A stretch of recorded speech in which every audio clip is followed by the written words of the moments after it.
phénomène puisqu'elle constitue sur une superficie de 99 000 hectares un bassin naturel où se déverse une multitude de oueds. En 2005, 30 milliards de dinars ont été octroyés à ce projet, devenu exploitable en 2010. Son impact se fait ressentir sur le quotidien des habitants. Les effets du projet commencent à se faire sentir. Plusieurs endroits sont épargnés par la montée des eaux. La situation s'est beaucoup améliorée depuis quelque temps.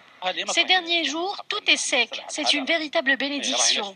Ce projet a constitué un véritable défi. Il comprend 118 km de réseau d'assainissement, 36 stations de pompage, 40 km de canalisation principale qui se déverse directement dans le lagon de Safioun à une distance de 40 km du chef-lieu de la wilaya, où sont installées à proximité 3 stations d'épuration d'eau usée, en plus des 9 bassins de collecte des eaux à partir des stations de pompage secondaires. Il couvre les besoins de 400 000 habitants.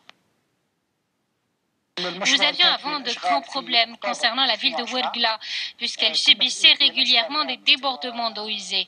Mais maintenant que la structure même du réseau a été refaite, tout va pour le mieux. Il y a même une rallonge agréée par le ministère des Ressources en eau d'un montant de 5 milliards de dinars pour finaliser complètement le projet. Ce projet qui fait partie du programme du président de la République a fait sortir cette wilaya d'une situation de crise. La station d'épuration est le plus beau cadeau dont est bénéficiée la wilaya de Ouargla et un véritable gain pour la région.